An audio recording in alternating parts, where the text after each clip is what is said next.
6, 7 months ago. So you really didn't have a job lined up? No, it was one of the ones where it's a possibility that we could possibly use you again. But you told these prosecutors, you said, I have actually jobs lined up with Aaron Construction or with Sundance Vacations, right? Correct. But you didn't have a job lined up. Yes, I did. It's if I called them back and say, yes, I'm free now, I can start working. And if they accept it, they accept it. They told me that they would always keep a door.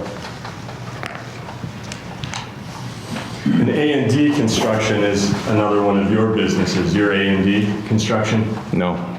Have you ever heard of A&D Construction? I've read it in a report, yes. You've read it in what kind of report? I think my probation report, there was an A&D Construction mentioned.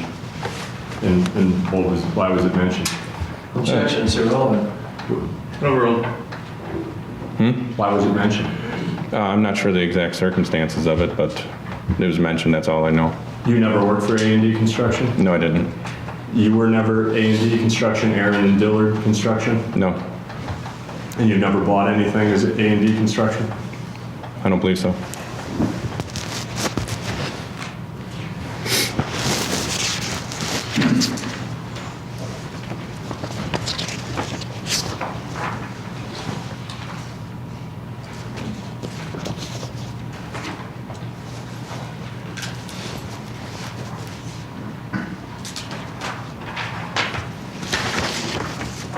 Mr. Dillard, I should have been marked as Exhibit 141. Recognize that as an invoice from Badger Building Supply. Yes, I do. And that's for A&D Construction, Aaron Dillard, with your phone number, right? Yes, it is. And that address is the address at which you were doing work for Lori Brown, right? That is correct. So you did represent yourself as A&D Construction. No, I represented myself as Aaron Dillard. I don't know why they wrote A&D Construction on there. You just don't know how that happened. I don't know. I didn't sign it. I didn't write it. Well, you did buy building supplies from Badger Building Supply for 325 East Warnemount, as indicated here, right? I did buy building materials from Badger Supply for Warnemount. And so why the Badger Building Supply happened to write A&D Construction, that's just beyond you, huh? Yes, it is.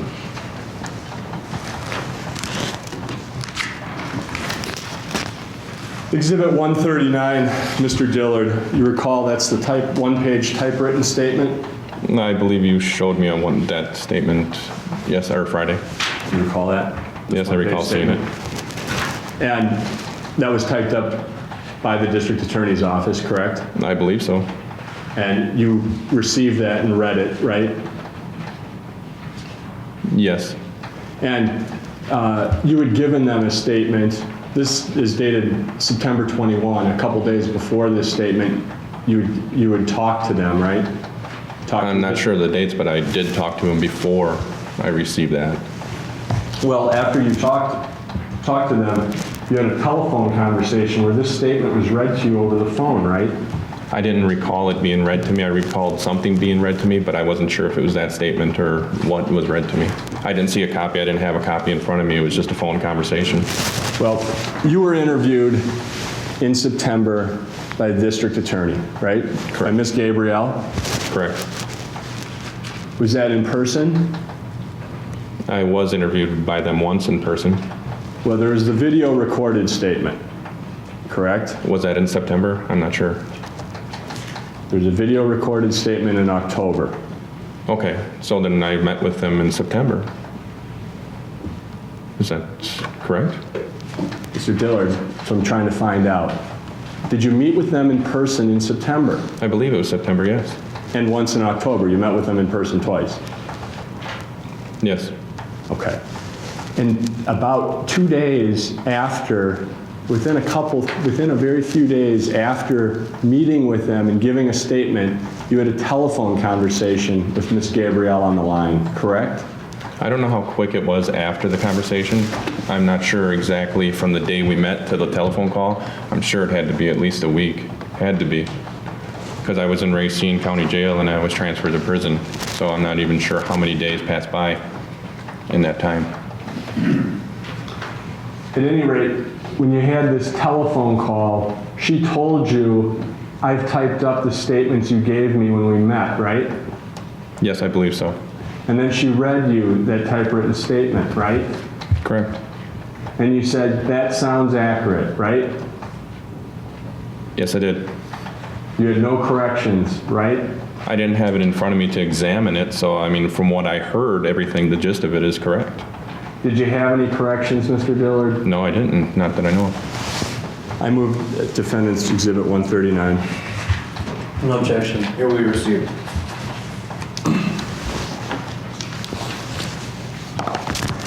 Now, Mr. Dillard, you acknowledge that during many of your conversations with Mark Jensen, he was essentially defending himself, right? Correct. He was telling you how he was going to defend the case at trial, right? Correct. He was telling you the things that he thought would convince a jury that he did not kill his wife, right? Correct. And he was telling you that he did not kill his wife, right? Correct. He told you that Klug was lying, right? Correct. That Klug was an attention getter, Correct. that his wife had suffered from depression. Correct. He gave you examples of unusual behavior by his wife. Correct. He told you that his wife had gone to the doctor, right? Correct. Told you she had been prescribed Paxil for her depression, correct? Correct. That the state had lost toxicology information, right? Correct. That he had pictures of antifreeze showing that the police had not looked for it in the house, right? Correct. That someone had been on the computer when he was not home, right? Correct. That her family had some history of mental health problems, right? Correct. That she had thrown up in St. Louis, correct? No. I'm thrown up when Mr. Jensen was in St. Louis. Correct. And that when he came, and that she had not cleaned it up, right? Correct. And that the state's theory about antifreeze and Benadryl could not be because there was no liquid Benadryl in the house, right? Correct. And in addition, you had information about the case from the newspaper, right? Correct. And you had information from the transcript of Mr. Klug, correct? Correct. You knew this was a high-profile case? Correct. You knew this was a high-profile case so that you might be able to get significant credit for this case, right? Correct. And that is, you knew that a high-profile case would get you credit that you could not get from, you know, telling on someone who admitted drunk driving, right? Correct. And you had information about the antifreeze allegations from the newspaper articles, correct? That I'm not so sure of. I don't believe I read anything about the antifreeze. Well, that was well known that Mr. Jensen was being accused of poisoning his wife with antifreeze, right? It was known, yes, but I don't believe I read it in the newspaper. Are you telling me you read newspaper articles that did not include the allegation that this is supposed to be an antifreeze poisoning? Well, I think I read the papers just about the Klug incident. That's basically all I read in the newspaper until after that point. Well, you even recognized Mr. Jensen's picture, right? That I said I wasn't sure of either. But you had told the prosecutors when you met with them in October that you recognized Mr. Jensen from his picture, right? That could be. I don't recall it. Your claim is that you wrote this letter to your attorney about a week after leaving the Kenosha County Jail? Correct. During that time, you had the opportunity to have someone conduct additional research on your behalf, right? That's incorrect.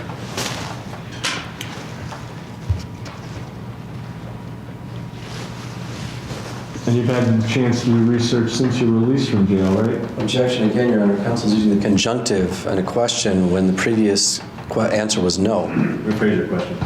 You've had the chance to do additional research on your own. That's incorrect Since you've too. been released from jail, right? That's incorrect. You haven't had the chance? No?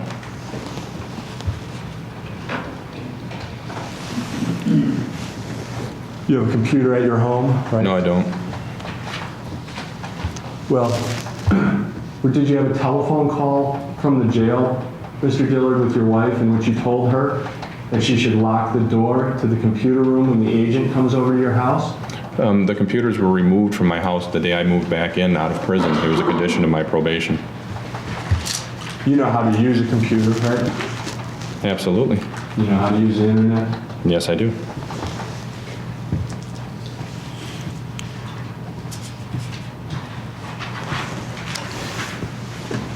But what you did, Mr. Dillard, is you took information you obtained from Mr. Jensen, from the Klug transcript, and from the paper, and you added new information to it, correct? Incorrect.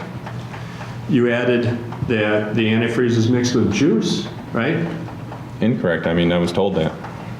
You understood that the state needed some explanation for how the antifreeze was consumed, right? I wasn't aware of what they needed from me. I gave the information that was given.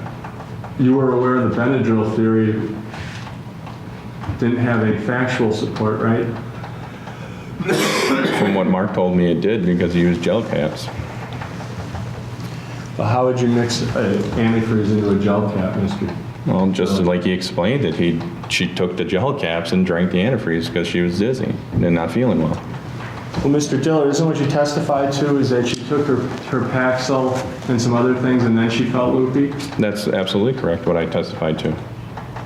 And so she didn't take any Benadryl with the juice? Can I ask what the question was to me? That because you're blending things in together that just don't make any sense. You're telling me, did I use this? Go ahead. There's another question on the table. Did you? Well, I think if the witness feels that you're not properly restating what he stated, I think that he's entitled to do that. Go ahead, Mr. Dillard. What do you have to say? I wanted to ask what the question was to me about the Benadryl. Because you're wording it like the Benadryl didn't have any play into it, but you're trying to say Mr. Jamboy's representation of it didn't play, but the Benadryl did play because he told me he gave her Benadryl and it was in gel caps. So with his bottle of... You understood the state's theory to be that she had consumed antifreeze by mixing it with liquid Benadryl, right? That's what Mr. Jensen told you, is what you did, right? Mr. Jensen told me in the beginning of the conversations that he was laughing at Jamboy's statement about using liquid Benadryl with antifreeze. That two liquids are mixed together, right? Correct. Because there was no liquid Benadryl in the house, right? That's what Mark had said. And so what you did is you came up with, I'll say, it was juice that was mixed with antifreeze, right? I didn't come up with anything. And your claims that Mr. Jensen sat on Mrs. Jensen and pushed her face into a pillow, that came from other information in Mr. Jensen's cell, didn't it? No, it did not. That came from other transcripts that you read, correct? It's incorrect. If Dion Hardison says you were in Mr. Jensen's cell, he's not telling the truth? I believe he would not be telling the truth.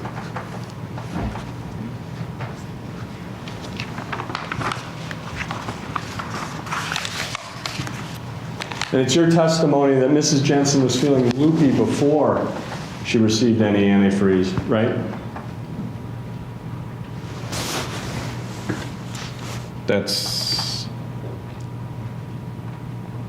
She would, yeah, you know what, yeah. She was drowsy and sleepy. Did you testify on Friday that she was feeling loopy before she was given any antifreeze? I don't know what I don't know what I testified to on Friday as for the wording. I know I said she was drowsy, loopy. It's all part of the drowsiness from the... Well, what is it? Did Mr. Jensen say she was loopy before she took the antifreeze or not? The wording, it's something to that effect, yes.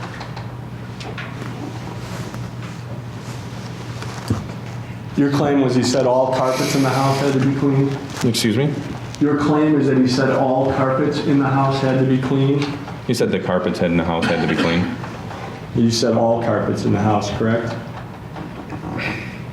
I'm not aware. I don't know if I said all the carpets, but the carpets in the house had to be cleaned.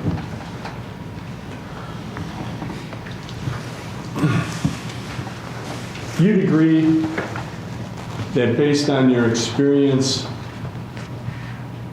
as a con man, you'd be capable of making up a confession like the one you made up here, right? No. You're denying that you'd be capable of doing something like that, Mr. Yes. Dillard? Were you in Arizona in 2003? No, I was not. Were you in Arizona anytime during this century?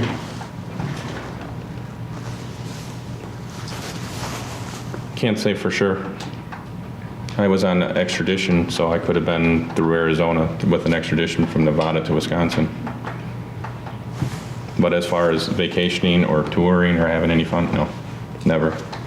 You were extradited from Nevada? Yes? And you recall telling people somewhere out west that you were the heir to the Dillard's department store chain? No. Do you recall telling them that Home Depot is a subsidiary of the Dillard's Nope, Dillard's department store chain? absolutely not. Do you recall selling people Home Depot gift cards at half price? Yes. That you said it was because you had an in because you were the heir to Dillard's and Home Depot? That's not the truth. But you were selling half price That's home? not the truth that you're the heir. That's not the truth. You made the statement.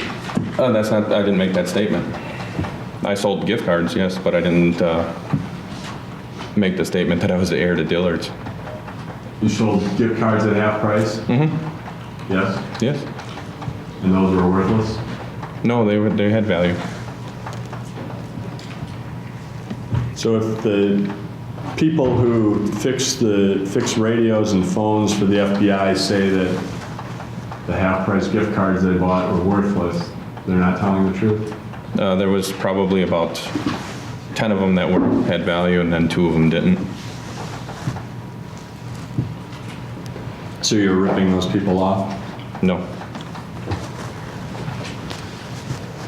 This Dennis Ritt, he invited you over for Thanksgiving dinner in 2006, right? Yes. You and your wife came over for Thanksgiving dinner, right? Yes, we did. And then the next day you borrowed $500 from him? Yes, at a poker game. And then you told him that you were out of the country, couldn't pay him, right? That's incorrect. You told him that your accounts had been frozen? Never. Never. At any rate, you didn't pay Mr. Ritt, right? That's correct. And you told the police that you had written in the memo line that it was for gambling debt, correct? I don't recall telling the police that. I told them it was for a gambling debt, though. Your current charge in Racine County is you're facing 7 years, correct? Correct. And that's for ripping off Cassandra Ivy? That's for theft by contractor. The allegation is you ripped her off, right? Objection, Your Honor. This has all gone into on Friday. All gone into before, and secondly, you can inquire about the conduct of the witness, but not about charges that are made against him. I mean, that's what somebody else claims. You may ask him about his own conduct, but you may not ask This him will go about... to his bias and motive in this case because of what he's facing in that case. But Your Honor, the Well, but objection this was covered on Friday, was it not?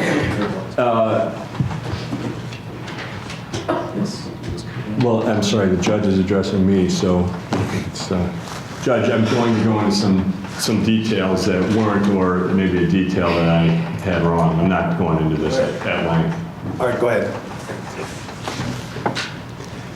You had done some concrete work at her home, That is correct. and then she gave you another $6,200 for tile work in the house. Incorrect. Pardon me? Incorrect. You didn't do any tile work? Never. She lent you $5,000 and you admit you didn't pay that back. Correct. Did you tell her that you had been in a car accident? Objection, Your Honor. This has all gone into... That was somebody else he told he had a car accident with. I'm going to hold him to his promise that it will not be inquired into at length, so go ahead. Excuse me? Did you tell her that you'd been in a car accident is why you had not been around? No, absolutely not. You told her that you had to go to Chicago to testify for a Lithuanian diplomat? I did. You actually were testifying for the government, Correct. not for a Lithuanian diplomat. It was a trial concerning a Lithuanian diplomat. But you told her you were testifying on his behalf, right? That's incorrect. I was subpoenaed by both sides. So I guess in turn I was testifying for him too. The government subpoenaed you because you were involved in visa fraud. Correct.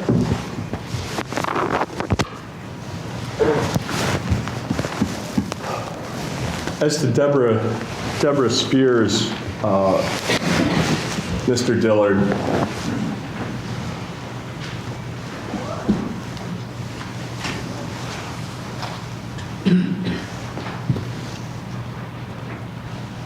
you did try to convince your wife to take responsibility for your actions, right? Yes, I did. Objection, this has been asked and answered, Your Honor. It was all gone into on Friday.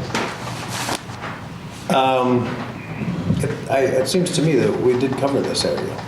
Well, that's You're just foundation. going to go on for a few more minutes, it's Yeah, fine, but I don't want to... that's all. That's Go where ahead. we're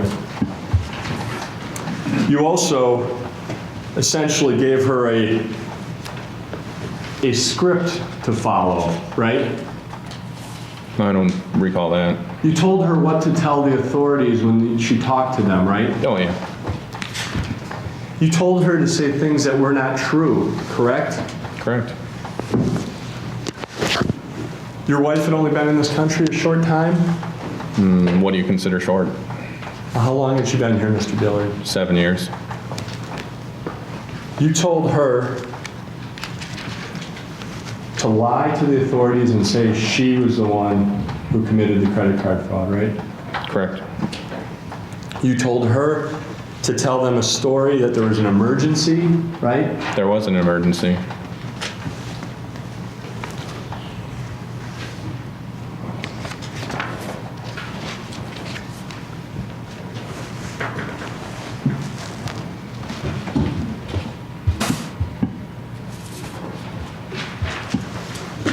You have the following conversation with your wife from the jail, Mr. Dillard.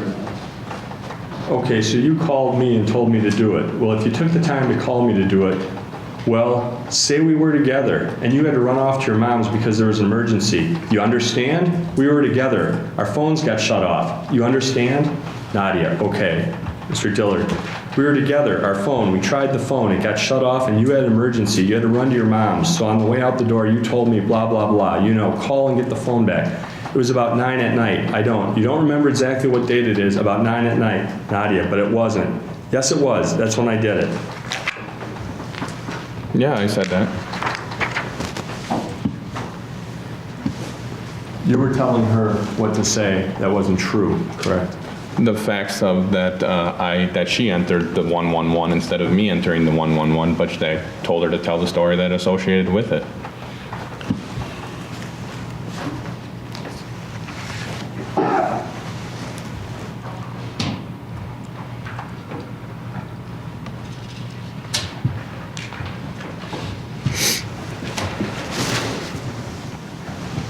Mr. Dillard, while you were in the Kenosha County Jail, you saw Mark Jensen as a way to get out of jail, right? Yes. You saw him as a way to get out of jail without you paying your restitution, right? Incorrect. You saw him as a way out of jail without fulfilling your probation obligations that you previously had, right? Incorrect. Well, you didn't comply with those previous probation obligations, right? That is correct. If you had, you would have stayed out of jail, right? That's correct. And your plan to use Mark Jensen to get out of jail has worked pretty well, hasn't it? Well, if you call what I'm going through well, then yes, it has. Is it your claim, Mr. Dillard, that you'd prefer to be in the Wisconsin State prison system right now? And sometimes with the rules I have associated with me, it might be easier. Might be safer for the public too, right? Is that what you think? I mean, are you asking me if I think that? Or is that a statement to me? Do you think that? No, I don't. That's all. Any redirect? Yes. Where's Exhibit 134?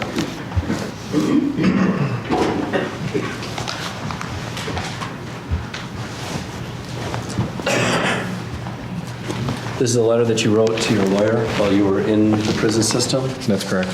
And how much time elapsed between the point where you concluded your last conversation with Mark Jensen and the point where you wrote that letter? Within a week. So matters at that time were still fresh in your mind as to your conversation with Mark Jensen? Correct. And at the time that you'd read that letter, you'd never heard of Dr. Chambliss's testimony, had you? That's leading objection. Well, I'll withdraw the question. I'll put it this way. Do you know who Dr. Chambliss is? No. Had you ever heard or read of his testimony? No. Well, and had you ever seen an autopsy report from Dr. Chambliss? No. Had you ever seen any crime scene photos in this case? No. You never saw any photos of Julie Jensen? No. I actually don't think it would qualify as a leading question. The objection's overruled. Although Well, did you ever see the inventory sheet that was accumulated by the police department when they went to the Jensen residence on No. December 3rd? No. So you were unaware of what medicines and the nature of the medicines that were recovered from the Jensen household? your questions, they may not technically be leading, but you could rephrase them in such a way that they're less susceptible to being claimed as leading.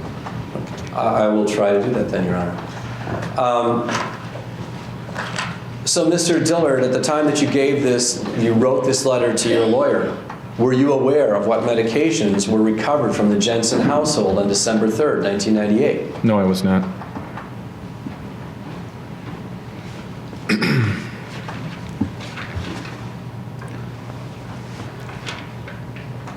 At the time that you wrote this letter to your lawyer, had you ever read the transcript of the interview that had occurred between Detective Ratsberg and this defendant? No. At the time that you wrote this letter to your attorney, aside from the conversation that you had with Mark Jensen, what other information, what other sources of information did you have about the Jensen homicide investigation? Just the one or two newspaper articles about Klug.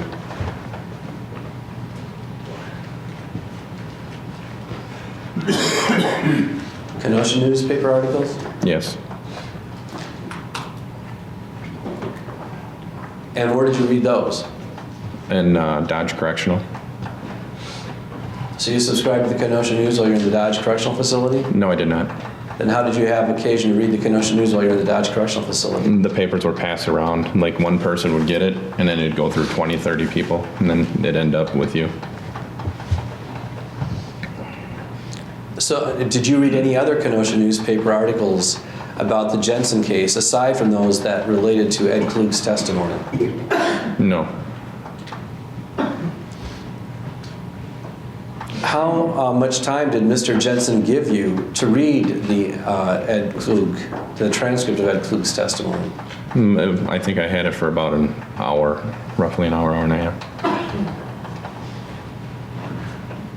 By the way, when we were talking about the offer in this case, about you're getting out on supervision, did anybody from the prosecution team tell you what was going to happen to you if you violated the terms of probation? Yes. Objection. What's the objection? Not relevant.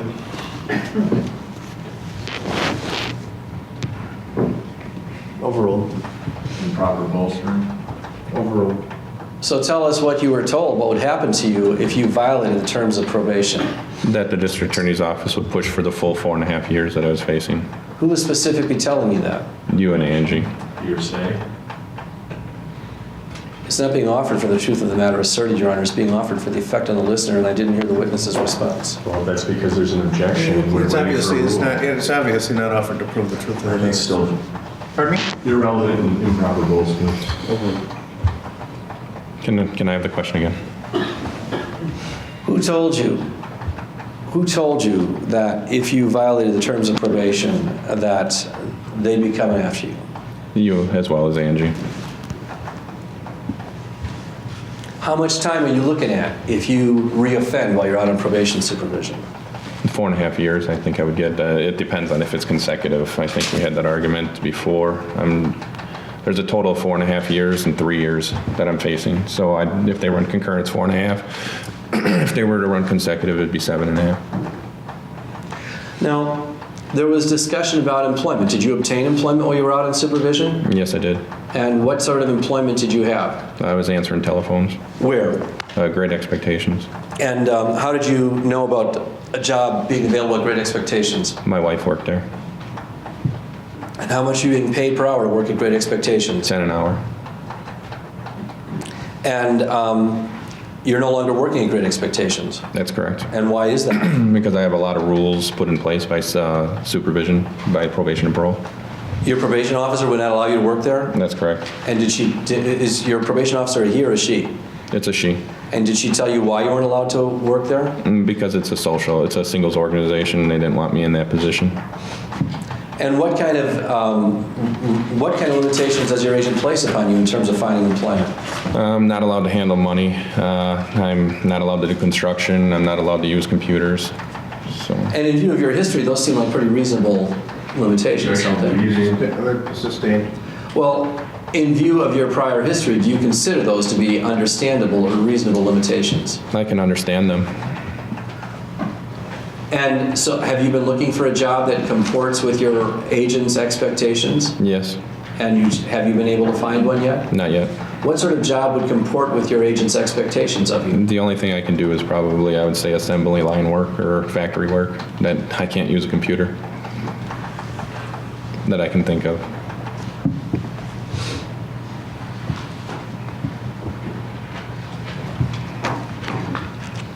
Your Honor, the state would move Exhibit 134 into evidence as a prior consistent statement being offered to rebut an inference of recent fabrication.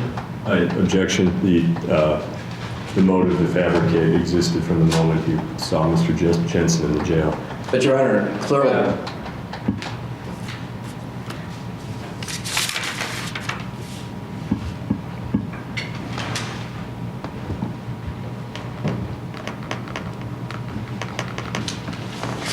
I'm going to wait and I'll rule at this the next recess.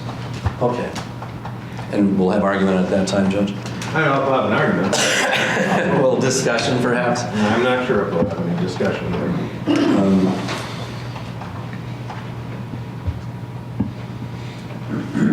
Unless you consider one person talking a discussion. We've had a number of those, haven't we, Judge?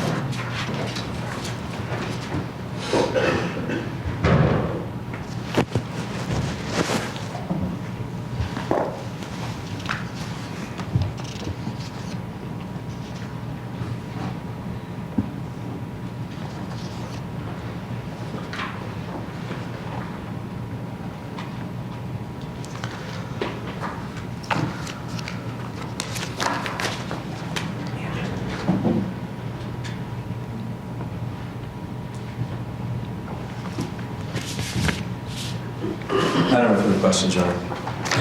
Mr. Dillard,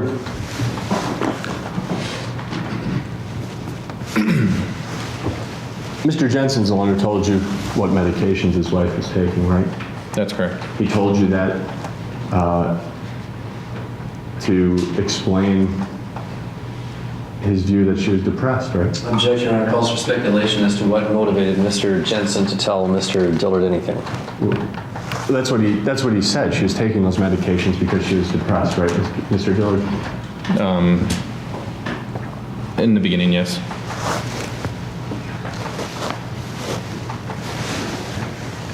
You read the Kenosha News while you were in prison, right? Yes. You read the Kenosha News while you were in the Kenosha County Jail, right? No. No one had the Kenosha News while you were in the jail? I don't believe anybody at that time had it. One of the people you rode to the Kenosha County Jail with in mid-August was Dion Hardison. That is correct. Mr. Hardison was telling you about Mr. Jensen, No. right? Incorrect. When you arrived at the Kenosha County Jail, you had your commissary stolen? I had a few things taken out of my cell, yes. They were stolen? Yes.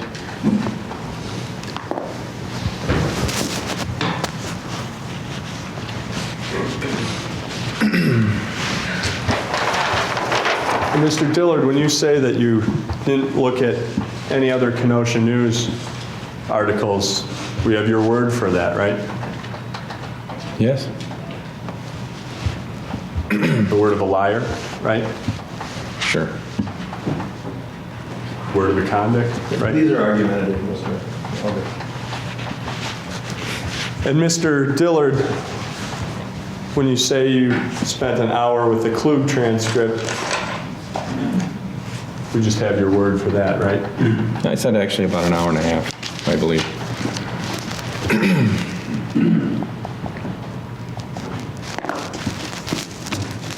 Mr. Jensen did have other documents in his cell, correct? I'm not aware of.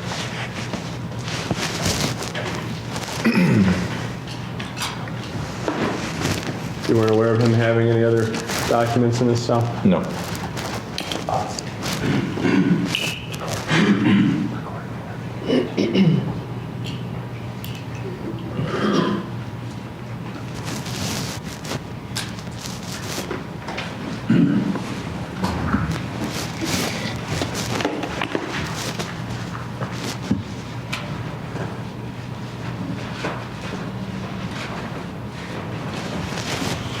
Mr. Dillard, I'll show you Defense Exhibit 142. 200,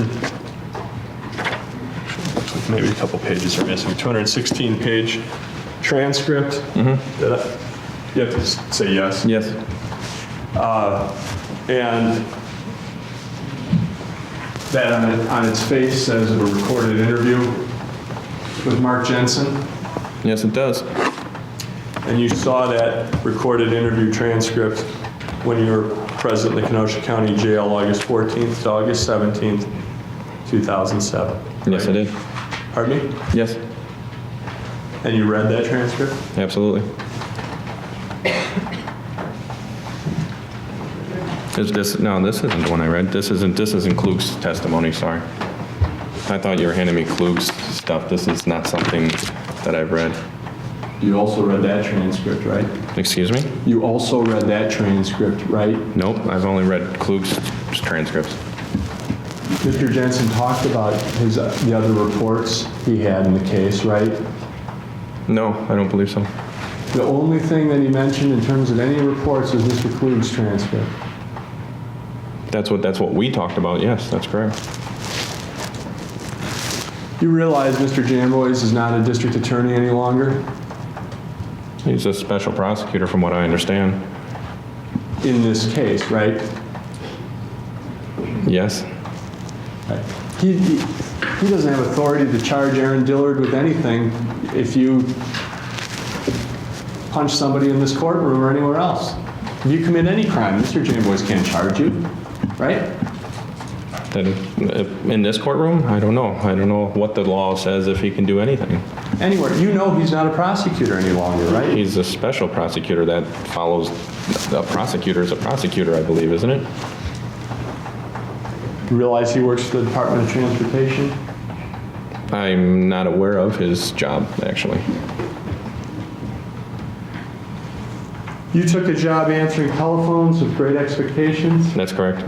That's a dating service? It's a singles organization. Where singles meet other singles that they haven't met before, right? Correct. The same way like you used to meet women over the internet, right? No, that's not correct. But it's similar to what you used to do, right? No, I wouldn't say it is at all. That you could meet previously unknown women through that service, right? I think that's what the organization offers. And you can understand how somebody might view that as a temptation for you to victimize women again, right? Oh, absolutely, and that's why my probation officer disallowed me to work there. But it was your judgment before your probation officer stepped in that it would be appropriate for you to do that, right? Yes.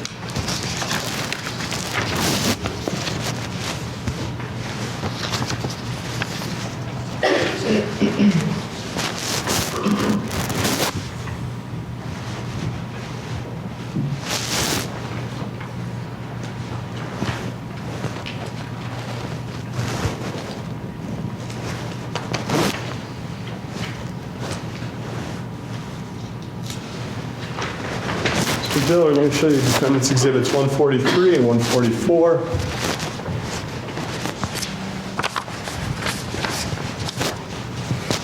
You recognize those photos of yourself? Absolutely. Those are the kind of photos you'd send to women that you'd meet over the internet to try to convince them that you were a good, respectable man? Actually, these are pictures I put on my MySpace account, I believe, and that anybody can view. You specifically pointed those out to women that you victimized, right? Not specifically, I don't believe. Anybody can look at them, so I guess it's just you point and click and you see what you see.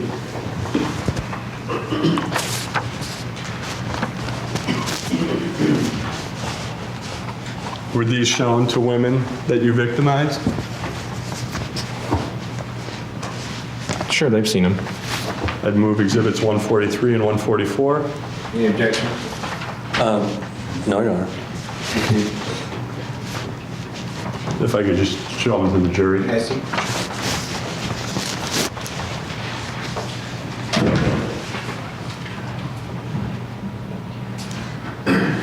Wait. Mr. Dillard, 143 shows you wearing a tie, right? Yes, it does. Shows you looking very respectable in front of a nice house, right? Absolutely. Defendant's Exhibit 144 shows you holding a baby, right? Yes, it does. You think that's funny? I think it's a beautiful picture. I'm sorry. I smile every time I see it. And you smile thinking about how the women you victimized believed in that photo, right? That's incorrect. Mr. Jamboys asked you if you understood and thought reasonable the restrictions on employment. Do you recall that? Yes, I do. And your answer was, I understand them. I understand the concerns. That's correct. You don't feel those are reasonable restrictions on you, Mr. Dillard? To answer the phone at a dating service, just to direct phone calls, it's a little rough, but I can understand where they would say, and I'm not angry about it. You can understand why nobody would want you near a computer, right? Yes.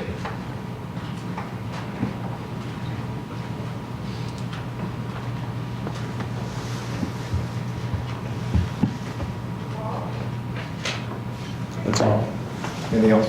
Who was the district attorney when you were being prosecuted out of Kenosha County? Objection to relevance? He was asking about me. Well, I know it, but he was talking about your I'll car. withdraw the objection. Pardon me? I'll withdraw it. Go ahead. I believe you were the district attorney. And while you were in the institution, did you hear other inmates speak of, did you develop any impression of my reputation within the prison system in the state of Wisconsin? Yes. The sustained. When I told you that I would do everything in my power to keep you locked up if you reoffended while you were out on probation supervision, did you believe every word I said to you? Yes, I did. Now, I forget what the exhibit numbers were for these photographs.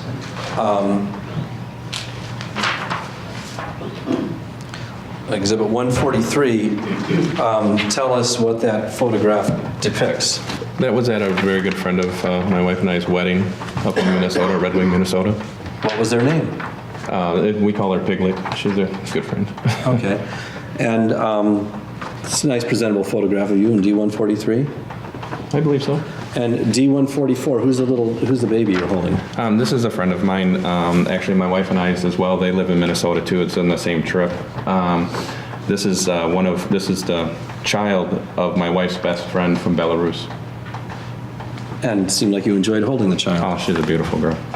I'd request that these be published to the jury, Your Honor. But I'd request they be passed among the jury. No objection.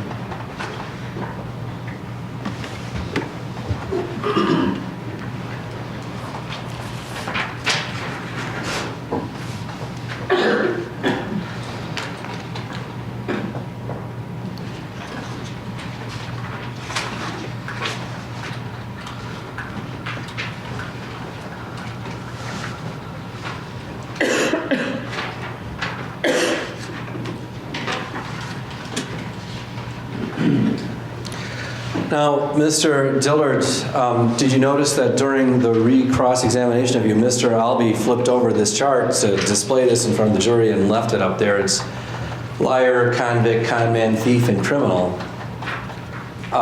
You noticed that was left up there. Yes, I did. Very subtle effort to This is, remind... this is all argumentative. His and yours. Okay. Well, have you ever disputed, when you came into this courtroom, that you have a prior history of dishonesty? This is argumentative. Well, Your Honor, can the argumentative sheet then be flipped over, or is it to be left there? I have no problem if he wants to flip it over. It's not an argumentative sheet. It's demonstrative Flip it over and evidence. put a happy face on there. Well, I think we'll just leave it there. It's, I beg your pardon? I said we'll just leave it there. It's being, it's there to make a point. Have you kept every promise you made to the prosecution in this case? Yes, I have. Have you testified truthfully about every aspect of this case? This is Yes, all I have. argumentative. No further questions? Any other question? Although, Your Honor, I did want to ask you one question about Exhibit 134. So Go ahead. to take, well, no, but I think that's something we need to take up outside the presence of the jury because you indicated that you were going to reserve a ruling that it's admissible. Well, I'm going to make the ruling. It's, the objection is, well, I guess I do want a little discussion. Let's take let's take a very short recess. Please all rise. It's not admissible under the 908.01 subsection 4 subsection A subsection 2 because the motive to the suggested, rather clearly suggested improper influence or motive does not predate the accusation. The motive doesn't, Your Honor. But here's what defense counsel is arguing, and clearly was making this argument when he was examining the witness on this issue. But maybe, it may be that it should be received under the doctrine of completeness in comparison to 139. See, Particularly so since 134 is of the witness's own creation, and 139 is a summary prepared by another, which, as I understand the history, and I was confused, I have to admit. I understood the 139 had been read to him at the time that he first assented to it Yes. as being accurate. Wasn't that the testimony? Because this, over the telephone. yeah, and this morning there was question about his reading it, and I understood that to have just taken place after he had already, that took place after he had already agreed that it was true, orally after it was read to him. So I guess my feeling is I think you're correct on the general rule that the statement would not come in under the rule because the suggestion of the improper influence or motive would have arisen before the suggestion, but under the rule of completeness, again, because it's his own personal statement as opposed to a composition of another to which he indicated his assent, would dictate its receipt. I don't believe so because there's nothing within the typewritten statement that's misleading. What is the language of that rule? That's misleading if the other doesn't come in, and there's no independent basis for admitting the written statement to his attorney. And the fact that he says something more than once, I don't believe makes it at all admissible or subject to the rule of completeness. Let me see here.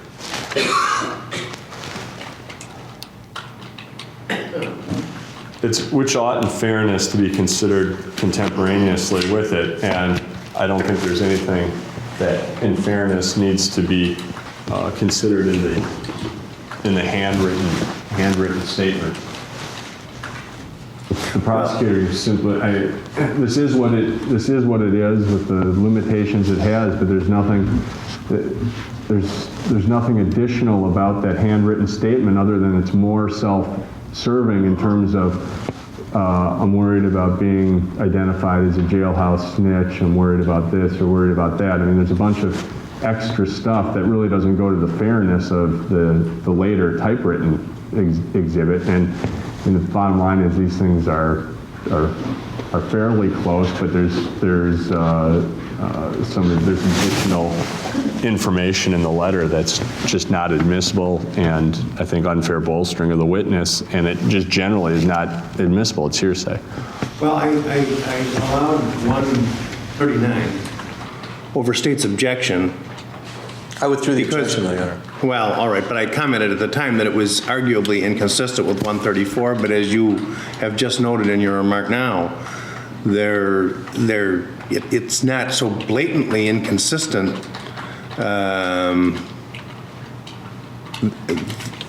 as many are, and as I say, it's a subject for argument.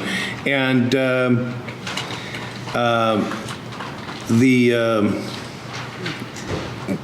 2 Salzburg and Martin Federal Rules of Evidence Manual 144, 145, 1990, and United States against Pierre, which is at 781 Federal 2nd, 329, 2nd Circuit, 1986, and I'm quoting from Judge Fine's work at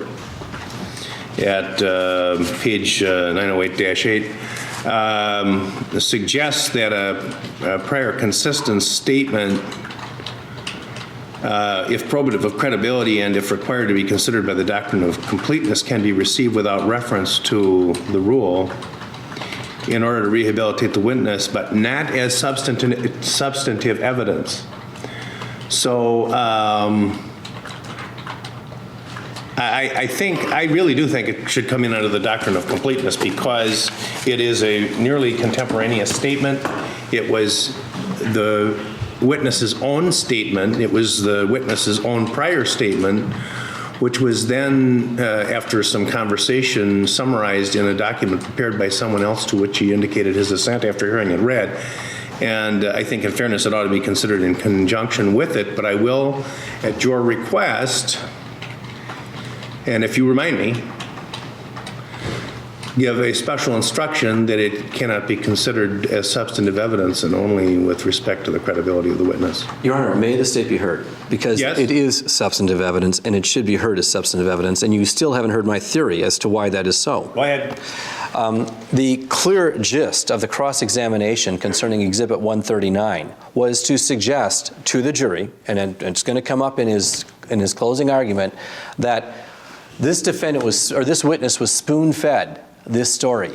And this is exactly, and so 139 represents exactly the information that we wanted this witness to parrot before the jury. And what Exhibit 134 clearly shows is these were the defendant's own words. And that's an important distinction, Your Honor. And in fact, the state's going to be calling additional, in view of the nature of the cross-examination of Aaron Dillard, we're going to be calling Gretchen Rosenke, the defendant's attorney, or this witness's attorney, at some later stage, so that she can testify about the circumstances surrounding the interview, the initial interview. Improper influence or motive, in the eyes of the defense, occurred from the very beginning. There's two different things, Your Honor. Two different things. There's motive and there's influence. Now, I understand they're arguing that his motive from the outset was to get out of jail. But in terms of the influence, who gave him this information? It says influence or motive. I know, but they're two separate things, Your Honor. And so if Yeah, the they are motive... two separate things. I agree with you there. And if the motive preceded Exhibit 134 and the influence did not, there's no way that at the time he wrote Exhibit 134 that he had any contact with me or with Ms. Gabrielle. There's no way he could have talked to the prosecution about our theory of the case But at the you time see, he wrote Exhibit 134. Someone who's sitting in jail and facing the kind of predicament he was in could concoct a story, and I'm not saying he did, but could concoct a story that he well understood could have valuable, would be valuable to him in trying to avoid the consequences which he faced. And it says influence or motive, so it doesn't have to have been accepted by others. Your Honor, I'm not sure maybe I'm not speaking clearly on this point. So allow me to try and make this clearer. The nature of the cross-examination of this witness with respect to Exhibit 139 was clearly intended to make it sound as though this was Ms. Gabrielle or my description of what we wanted this witness to say. And he's parroting what we want this witness to say. Now, this notion that this witness could just make this stuff up because this would fit in with his plans of getting out of jail, that kind of falls apart when you consider the factual information that's contained in Exhibit 134. How could he make up the proposition that the physical evidence in this case, which has never been discussed publicly anywhere and isn't even contained anywhere in any of the reports that counsel is making reference to? You know what? I remember reading this 4 years ago, Mr. Jamboys. You recall reading about smothering, but did you ever recall reading about Julie Jensen being rolled from her back onto her side and having somebody sit on her chest wall and shove her chest into the arm in a manner which is precisely consistent with the bruising beneath on the second, third, and fourth anterior ribs of the chest? You never read that anywhere, Judge. I know you never read it because I never read it, and I'm prosecuting the case. And it wasn't until counsel was cross-examining Dr. Chambliss that I remembered the way that her arm was underneath her. And I remember we had a photograph of it. And I was pulling that photograph up and looking at it as he was cross-examining Dr. Chambliss. There's no way that this witness could have made that up while he was sitting in the prison system or sitting in the Kenosha County Jail. Right. And let's do this, rather than take more time now. And your point is a good one. I haven't heard from Mr. Albee yet, but let's do this. I'm going to admit it, as I indicated. And whether it will be admitted as substantive evidence or just for purposes of rehabilitation, we can decide later. okay. But it'll be received. But I would like the instruction at the time it's admitted for that purpose so that they know it's not admitted as substantive evidence. Then we have to resolve it now. You go ahead and respond to what he said.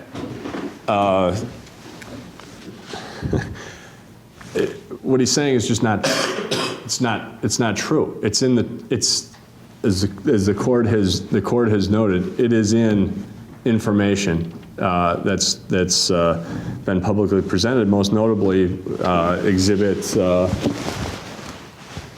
142? Well, the suffocation part is, but is the posture in 142? She was moved, as Mr. Wilkinson indicated. I mean, this minor petechiae in the lungs and the heart and stuff, that's all a red herring. I mean, we have... Why is that just a red herring? Because Detective Ratsberg in 142 is accusing him of suffocating her in the pillow. He's accusing her of moving her. He's trying to acknowledge all sorts of things. I mean, there are numerous questions about the nose. Here at page 81 of the transcript, question, that's what it's kind of like, almost like bruising of the lungs, so to speak, little blood clots or something. That sounds like exactly what we're talking about. More questions on line 20, page 81. There's petechiae of the lungs, there's no doubt about it. I've got photos, I could show them to you. It goes on and on. I'm just randomly paging through page 104, line 11, and you rolled her over to her. You rolled her up to her side, and I grabbed her and rolled her over. I mean, there's lots and lots of questions about rolling her over, about the petechiae in the lungs, about pushing her face in the pillow. It's all here. Mr. Everybody? There's nothing in there, Your Honor, about the bruising on the second, third, and fourth ribs, which is what I was talking about, which is what Dr. Chambliss was testifying about, which really lines up perfectly with Julie's arm underneath her, the way she'd been rolled over. There's nothing in that. There's nothing in the letter to that effect either. Oh, yes. Third and fourth ribs. It doesn't talk about the third and fourth ribs, but what it does talk about is that Julie was laying on her back. Let me get Exhibit 134 because I don't want to misquote it. And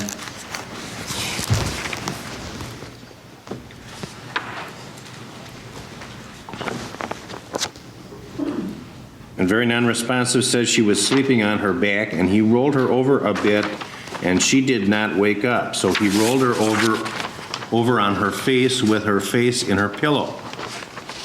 He thought that would make it hard for her to breathe. He then left her for a bit, and etc. Well, This he then description- came back and said she was still alive. Then he got on top of her and pushed her head into the pillow and sat on her back so she could not breathe, and she died, and he went to work.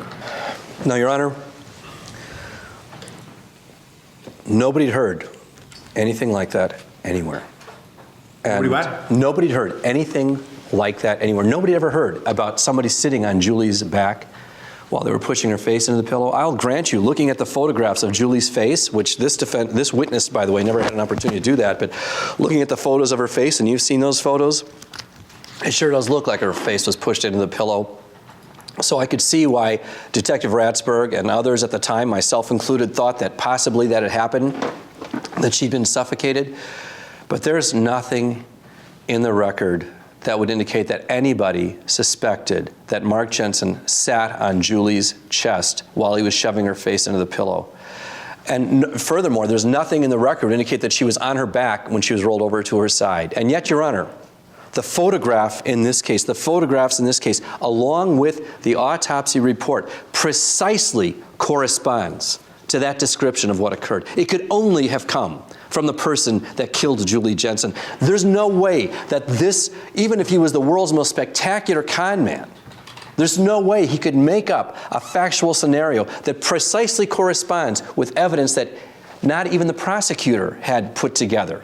Not that I'm such a great prosecutor, but I've been working on this case since December 3rd, 1998, and it wasn't until Dr. Chambliss's testimony on cross-examination that I put that together and recognized it precisely corresponds with what this witness is saying from the outset, from the time he wrote that letter to his attorney, and that's why it's relevant in and of its own self. It is substantive evidence, Your Honor. There's no way that Aaron, and he can be a liar, a convict, a con man, a thief, a criminal. I'll leave that up there during my closing argument. He's not a seer. He's not a medium. Unless he's talking to the dead, he was talking to the living person who murdered Julie Jensen. Otherwise, he wouldn't know what was in that letter. Otherwise, there's no way he could have described the manner in which Julie Jensen died. Gee, we should change our plea right now. I mean, this isn't a time, I mean, the admissibility of this evidence has nothing to do with his ultimately preposterous theory, in my view. I mean, I could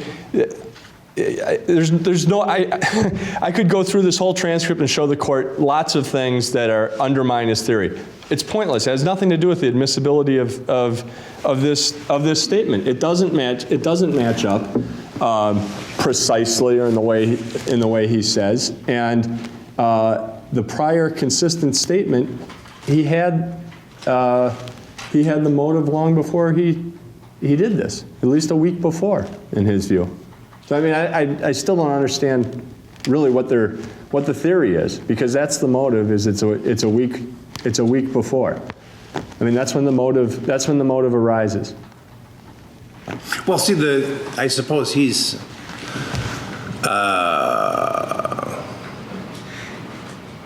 I think he's got a point that he says the particular account, which Mr. Gembois claims perfectly matches the physical evidence. But it doesn't. I mean, well, he says it does. The only evidence in the Just a minute, let Mr. Albee.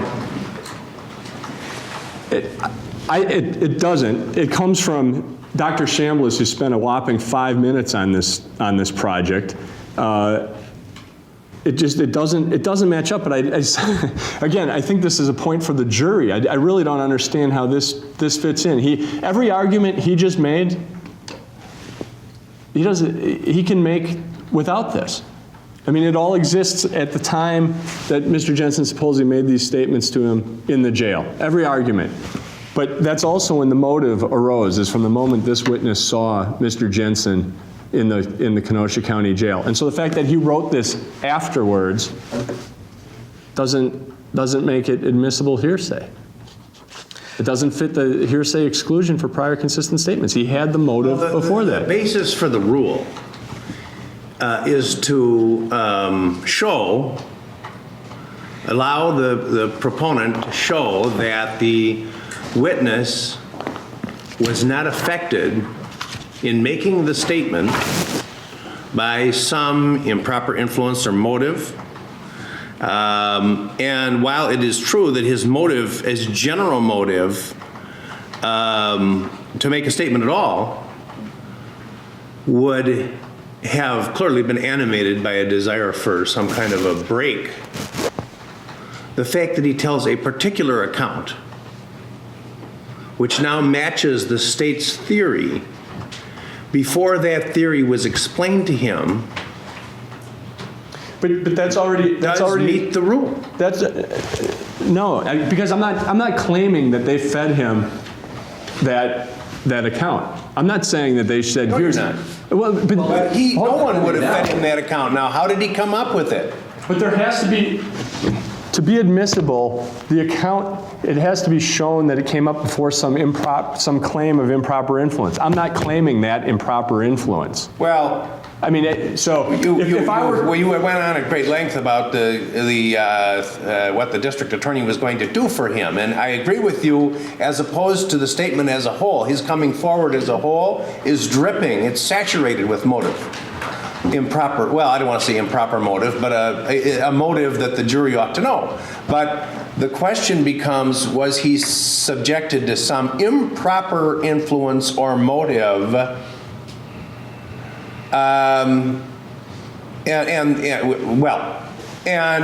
that he is the rule is designed to prevent to allow the proponent of the testimony to show that his account is unaffected by any improper influence or motive. Now, the district attorney is willing to take the canister of the fact that the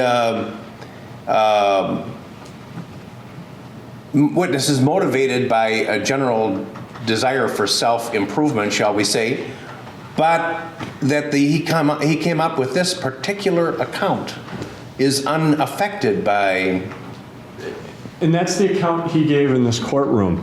The only reason you get into other prior statements is if there was a claim, if I said, these people told him what to say, provided the picture, said, here, tell us a story that matches this up. There's no dispute that he told his story here before he talked to prosecutors.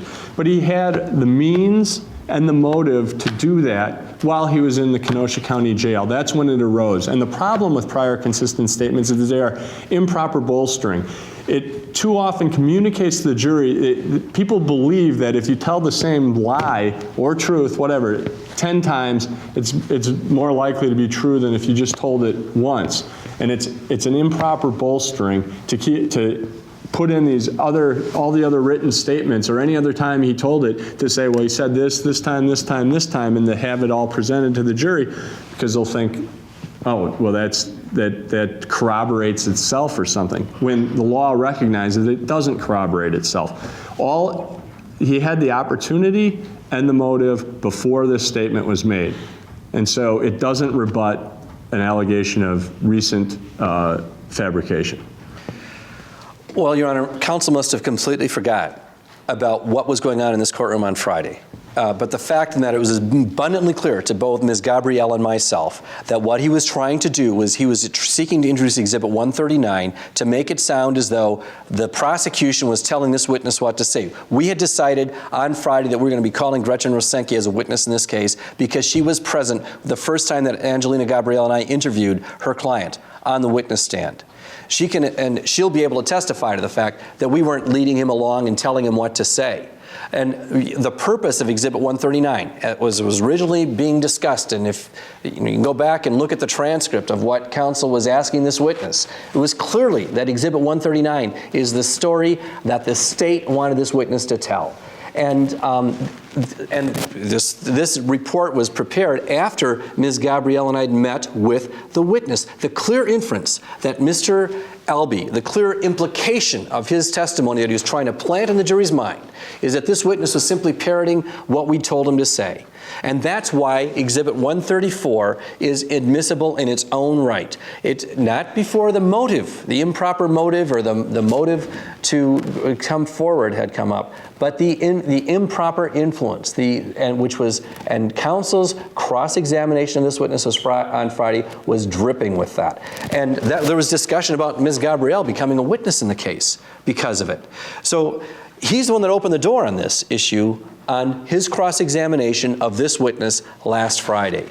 And he was going into it again today, and that's why he wanted Exhibit 139 into evidence, Your Honor. And clearly, we're entitled to refute that. Now, is there going to be a suggestion we can't put Gretchen Rosenke on the witness stand? Of course we can put her on the witness stand. But in addition, assuming that the witness will waive his attorney-client privilege, well, I guess there wouldn't be one because we were present. Exhibit 134 provides information that there's no way that he got this from us or anything else. The only place he got this information was the guy sitting over there in the middle of that table. All right, I find Mr. Jamboy's argument persuasive for the reasons I've already indicated. On the last point, I read both portions. I wasn't clear. I didn't whatever, and it would be that one portion would be admissible. I didn't read, Well, I didn't suggest that as... a legitimate point that we're talking about just the description of the fatal moment. Of the rolling over. Well, Yeah, that was the only thing. I understand that's what we're talking about so far, but you know what? I'll deal with them one at a time. There you go. Thank you. The paragraphs relating to, well, the sentences relating to the fatal moment I'm going to allow as evidence in full for the reasons which I've already indicated. Yeah, that's fine. No, I didn't let the jurors have a smoke. Well, that's too bad. Well, we can give them an opportunity because we take... Tell them they can go down and have 3 puffs, and that's all. I want to start it. Is it possible to do it in 6 minutes? We'll run. God bless you. 6 minutes, 25-2.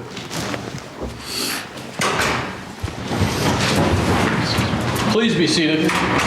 All right, and I neglected to ask last week when you were here, and so many of you were wearing the green and gold. Do we have Bear fans here? Walworth County, Kenosha, we'd have a much larger segment of My son is. Bear fans. But anyway, I've decided to receive in evidence exhibit number 134. So go ahead. Thank you, Your Honor. Have you ever seen the television show Medium? No, I have not. Well, in addition to these things, do you speak to the dead? No, I don't.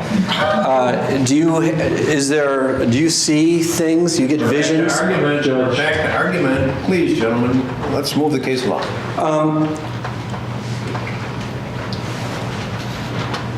Back when you wrote your letter to your defense attorney, were you endeavoring to place in their information as accurately as possible, reflecting your conversation with Mark Jensen? I based my conversation or that letter off what I spoke to Mark Jensen about, if that's what you're asking. Now let's go back to the conversation between you and Mark Jensen when he was talking to you about going to St. Louis. Mm-hmm. Do you remember that conversation? I remember what we talked about, yes. And what did he say about, did he indicate to you whether or not he had any regrets about talking to Ed Klug? Judge, this is asked and answered. Overruled. Well, he said he fucked up. Did he tell you why? Well, because that's... I think maybe this was covered on direct. I'm leading up to the point that was gone into on cross-examination. Excuse me? Was the objection overruled? Yes, go ahead. Okay, I request the last question be read back. Question, and what did he say about, did he indicate to you whether or not he had any regrets about talking to Ed Klug? And at that point, I believe I answered, he bucked up. And what did he tell you happened while he was while he was in St. Louis? He said It wasn't part of recross, and it's been asked and answered 2 or 3 He times. says he's leading up to something, but he better get there swiftly. Go ahead. Don't argue, just go ahead. Could you read the last question back, please? Question, and what did he tell you happened while he was in St. Louis? He said that his wife had vomited and thrown up all over the house.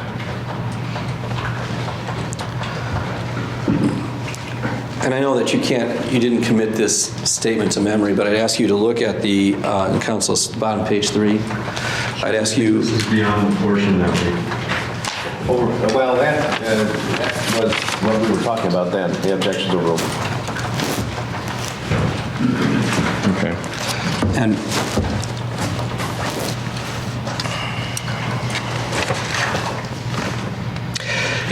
you wrote, he said when he got home from the trip, she, his wife, had thrown up all over the carpet in the house. Is that correct? That's correct.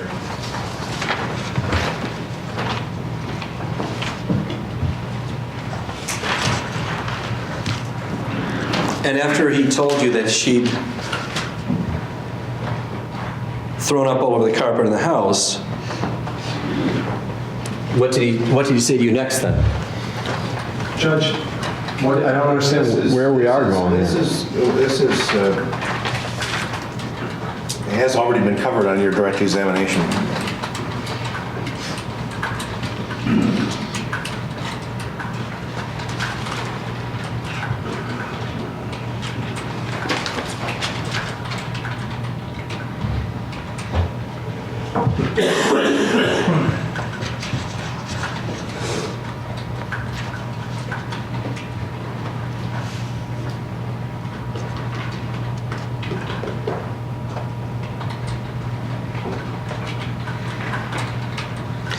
No. You then described in this letter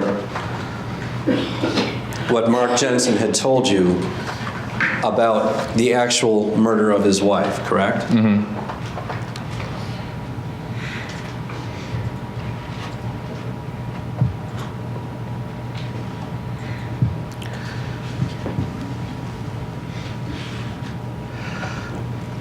And you wrote, he said he gave her another sleeping pill so she would just sleep. He said to me he thought she would be dead by the time he got home from running around. Is that what he said to you? Yes. He said he went out, kids, school, some check thing, and came home. He said she was breathing better and he was scared. Is that what he said to you? Yes. She was not going to die. I'm sorry. Well, I think that's a... Yeah, I've got it. I'm sorry. I thought there was a period there. There's not. He said he went out, kids, school, some check thing, and came home. He said she was breathing better and he was scared she was not going to die before the kids got home. Is that what he said to you? Yes. They would force him to call the ambulance, he said. Did he say that to you? Yes, he did. She was sound asleep and very non-responsive. Is that what he said to you? Yes, it is. Said she was sleeping on her back and he rolled her over a bit and she did not wake up. Is that what he said to you? Yes. So he rolled her over on her face with her face in her pillow. Is that what he said to you? Yes. He thought that would make it hard for her to breathe. He left her for a bit and came back and she was still alive. Is that what he said to you? Yes. Then he got on top of her and pushed her neck into the pillow. Is that what he said to you? Yes. And sat on her back so she could not breathe and she died and he went to work. Is that what he said to you? That's correct.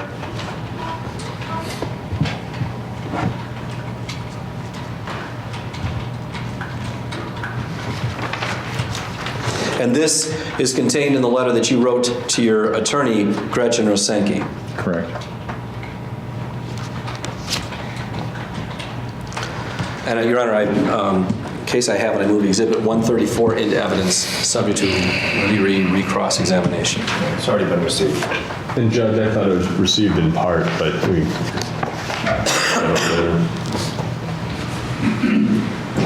The parts which have been read will be received.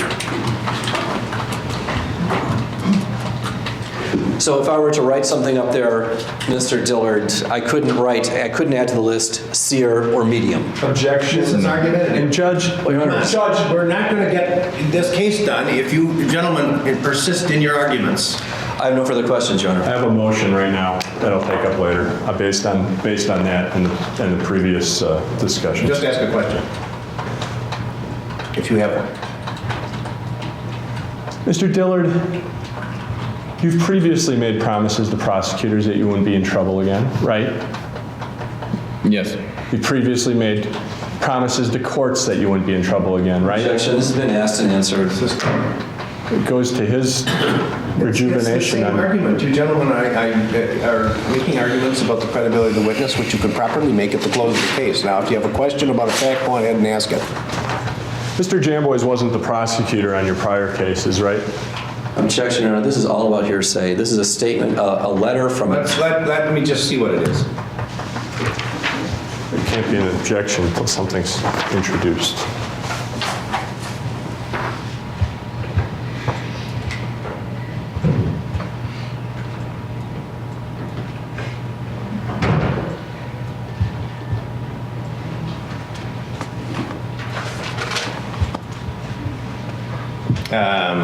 Well, I haven't read it. I can gather what it is, and I don't think it is something that you would be permitted to have an extensive examination about, if any, Mr. Albee. Should see if he's seen it before. I'm sorry, you showed it to me, but I didn't actually read it. I've given it to you in discovery. I know, I just want to make sure that that's what it's... Show you Defendant's Exhibit 147. Is it a memorandum to your probation officer from an assistant district attorney? Objection, no foundation. Well, if he has specialized knowledge, which is different from what anybody else who looked at it would have, yes, he can answer. Excuse me, what was the question? Have you seen, let me just ask, have you seen that document before? I've never seen this in my life. Is Jessica Bald your probation officer? Has she changed her name? Yes.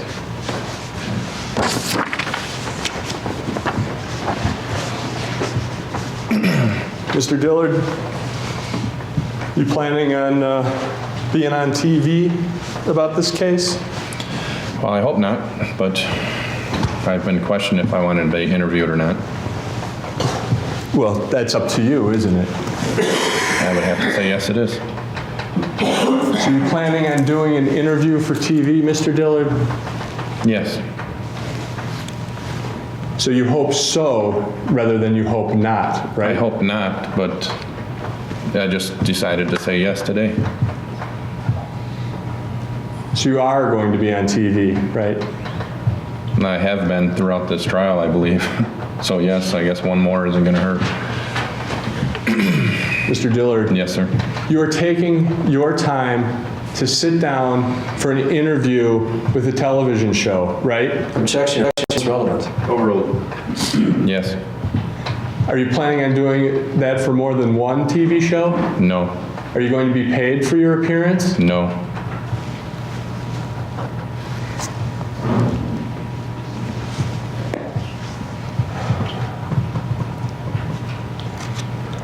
Mr. Dillard, with regard to these photographs of you taken in Minnesota, Yes. the first one was at whose wedding? A friend of ours, Piglet, that's all I call her. It's one of my wife's very, very good friends, used to be roommate. What's her name? Piglet. Do you have her real name? Wendy. Wendy? I don't know her last name.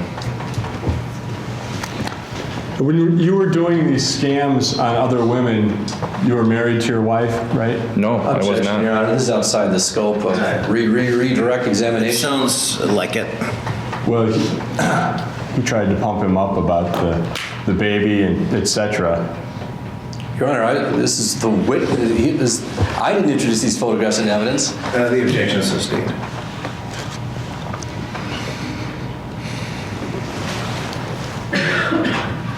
That's all. Nothing further, Your Honor. You may step down, sir. You're going to see we call Detective Ratsberg to the stand, and counsel and I discussed this. Detective Ratsberg obviously is a very lengthy witness, but he's going to be gone this afternoon. We just wanted to lay the foundation for crime scene video with this witness now. Objection to reference as a crime scene. Well, I'm sorry, the video of the Jensen, I wasn't trying to be argumentative, just the video that was taken at the Jensen residence on the evening of December 3rd. Go ahead.